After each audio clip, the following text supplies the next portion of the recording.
Hello friends, मैं हूं आशीष। आप देख रहे हैं आपका प्यारा चैनल नरसिंह गुरु जी। एक बार फिर से आपका बहुत बहुत स्वागत है।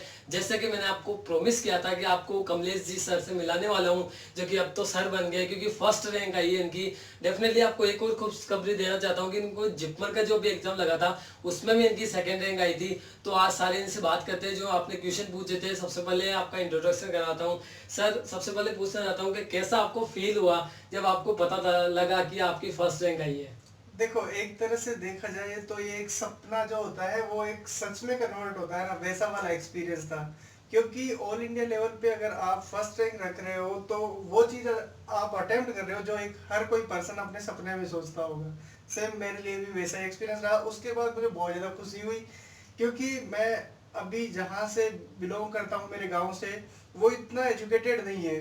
तो उन लोगों को जब ये चीज़ पता लगी तो उनमें भी मोटिवेशन आएगा, वो भी थोड़ा अपने बच्चों को बोलेंगे, तो ये चीज़ मेरे लिए बहुत अच्छी रहेगी। जैसे कि मैंने आपको बताया कि सिलेक्टेड होना बहुत बड़ी बात होती है, बट वो भी फर्स्ट रैंक से, आई थिंक ये सपना ही हो सकता है। इससे बड़ी कोई बात नहीं होती है। आपने जैसा कि मैंने आपको बताया कि आप क्या क्या क्वेश्चन पूछना चाहते हो, मैंने सबके क्वेश्चन राइट कर लिए हैं।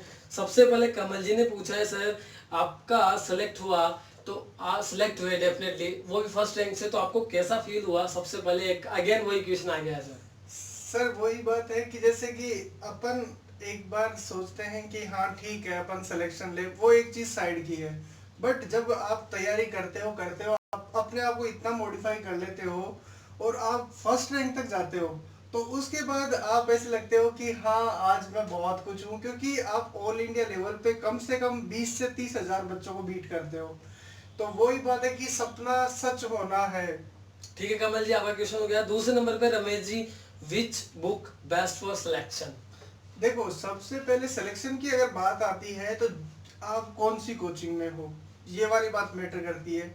चलो, आप जैसी कोचिंग में जिससे आपको मोटिवेशन मिला वो वाली कोचिंग आपने ज्वाइन करी, उसके बाद मैं आपको बोलना चाहूँगा कि वहाँ के जो कोचिंग के नोट्स हैं आप उनको परफेक्टली याद करो, उनको प्रॉपरली पढ़ो, अच्छे से लिखो। साथ ही साथ फिर अपने एनक्लेक्स एक बुक आती है, सबको पता है क्योंकि नर्सिंग में है, तो द एनक्लेक्स। तो एनक्लेक्स पढ़ो, उसके बाद उनके क्वेश्चन सोल्व करो। साथ ही साथ फिर बाद में आपकी अगर थ्योरी मजबूत है, एनक्लेक्स आपने कर ली है, तो आपको जो भी गाइड्स मिले, लाइक प्रहलाद राम मिल गई, प्रताप मिल गई, टारगेट हाई मिल गई या नर्सिंग टुडे मिली, जो भी एक्स वाई जेड आप कर सकते हो, उसमें आप क्वेश्चन पुट। ठीक है सर, थोड़ा सा एक्सप्लेन शॉर्ट करिए क्योंकि बहुत सारा क्वेश्चन है। तो फर्स्टली पूनम जी का क्वेश्चन है कि ऋषिकेश एग्जाम के 25 दिन बचे हैं, 25 डेज ओनली रिमेनिंग, तो कैसे पढ़ाई करें सर? देखो, वही है कि आप थ्योरी कंप्लीट करो। थ्योरी कंप्लीट करने के साथ साथ आप एनक्लेक्स की क्वेश्चन देखो, क्योंकि पिछली बार जो पैटर्न रहा था वो फुली एनक्लेक्स बेस्ड था। शायद हो सके अब की बार मॉडिफाई हो, तो आपको थ्योरी एनक्लेक्स के साथ साथ में क्वेश्चंस करने हैं पूरे, क्योंकि अभी टाइम बचा हुआ है, आपकी थ्योरी कंप्लीट हो जाएगी। अगर थ्योरी आपकी कंप्लीट है तो आप कॉन्फिडेंट होके एग्जाम फाइट कर सकते हो। Okay, thank you sir. Sir next question है मोनिका जी की, how can control negative marking? देखो, एक चीज मेरी है, ये देखो सबका अपना इंडिविजुअलाइज होता है कि कैसे आप क्वेश्चन करते हो। मेरा मानना ये है कि आप 1/4 नेगेटिव मार्किंग में हो और आपको अगर आइडिया लग रहा है कि क्वेश्चन आप कर सकते हो, उसके बारे में कुछ आपका नॉलेज है, तो आप वो क्वेश्चन जरूर पुटअप करो। क्योंकि हो सकता है कि वो क्वेश्चन आपका राइट हो, तो आपको एक्स्ट्रा मार्क मिलेंगे। बाकी हाँ, जहाँ पे आपका आइडिया नहीं लग रहा हो तो वो वाला क्वेश्चन आप छोड़ दो। Okay, thank sir. Sir next question पूछे उससे पहले मैं कुछ कहना चाहता हूँ कि कितने घंटे स्टडी करते हैं, लेकिन उससे पहले दिख रहा है कि कितने घंटे स्टडी करते हैं। तो sir next question Abhishek ji का है कि कितने घंटे स्टडी करनी चाहिए, हाउ हाउ कैन स्टडी? देखो, फिर ये जो क्वेश्चन आया वो खुद इंडिविजुअलाइज्ड है, क्योंकि हर एक पर्सन का अपना पढ़ने का तरीका होता है। अगर मैं मेरा बताऊं तो मेरा ये होता है कि जितने आप घंटे सो सकते हो सो, उसके बाद एकदम फ्रेश होके, मतलब लाइक जो आपके फोन है उनको साइड में रखो और जो चीजें उनको साइड में रख के आप ओनली उन किताबों में फोकस करो। तो बस वही है कि आप जितना टाइम दे सकते हो वही बेस्ट है आपके लिए।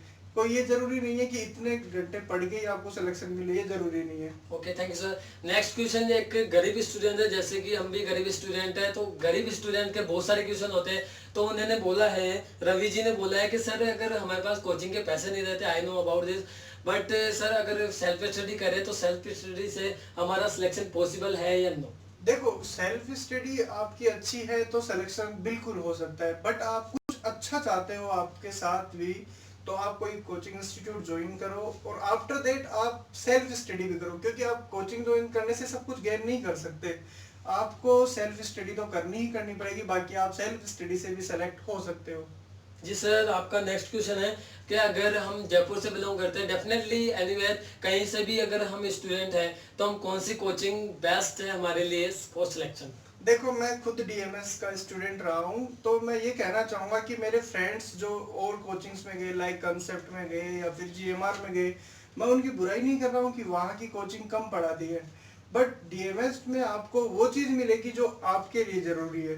क्योंकि उनसे जो से मैं कम रहते हुए कॉलेज टाइम में भी अब अच्छे स्कोर कर पाता हूँ, तो ये सब डीएमएस की वजह से। तो मैं चाहूँगा कि आप डीएमएस कोचिंग ज्वाइन करें, एक बार वहाँ का डेमो ले, अगर आप सेटिस्फाइड हैं तो आप बिल्कुल ज्वाइन करें। जी sir, thank you very much. बहुत सारे क्वेश्चन थे लेकिन बाद में पूछेंगे, आपसे टाइम बहुत कम है। तो मैं लास्ट क्वेश्चन जो मेरा क्वेश्चन है वो इनसे पूछना चाहता हूँ कि सर क्या अब आपकी फर्स्ट रैंक आ गई, सेकंड रैंक आ गई, क्या अभी भी आप एग्जाम फाइट करोगे? देखो, ये वाली बात तो मैं मानता हूँ सर की, क्योंकि मैंने रायपुर का एग्जाम दिया था, मुझे पूरा विश्वास था कि मेरा सिलेक्शन वहाँ श्योर है। बट बात ये हुई कि मैं स्किल टेस्ट में डिस्क्वालिफाइड हुआ, मुझे वहाँ से निकाल दिया गया। तो उसके बाद मुझे थोड़ा बुरा लगा, क्योंकि मेरी अच्छी यानी पढ़ाई भी थी, अच्छा मैं करके भी आया था। मुझे नहीं पता वो कैसे रहा, क्योंकि आज तक मैं अपने आप को इवेल्युएट कर पाया था, बट उस टाइम पे मैं नहीं कर पाया। उसके बाद मुझे थोड़ा हर्ट हुआ, तो मैंने फिर मेरा भी लास्ट डे भरा, उसमें मुझे सेकंड रैंक मिली। अब ये है कि जोधपुर और दिल्ली तो मुझे आना ही है, क्योंकि मेरा ड्रीम भी है और मेरा पैशन भी है कि मैं कोचिंग्स में पढ़ाऊँ, जो भी मैं पढ़ाता भी हूँ। डीएमएस ने मुझे अपॉर्चुनिटी दी है, तो मैं उनके लिए थैंक यू बोलना चाहूँगा। और बाकी जोधपुर का और जो दिल्ली का एम्स है, वहाँ मुझे फाइनली आना है। ठीक है, थैंक यू, कॉन्ग्रेचुलेशन। अगर थैंक आपको यू। भी ऐसा इंटरव्यू लेना है कमलेश जी के, मैंने मैंने कॉन्ग्रेचुलेशन बोल दीजिए कमेंट बॉक्स में जाके, और प्लीज इस वीडियो को शेयर करें और प्राइस देख लीजिए, अगले आप होने वाले हैं। ठीक है, थैंक यू वेरी मच।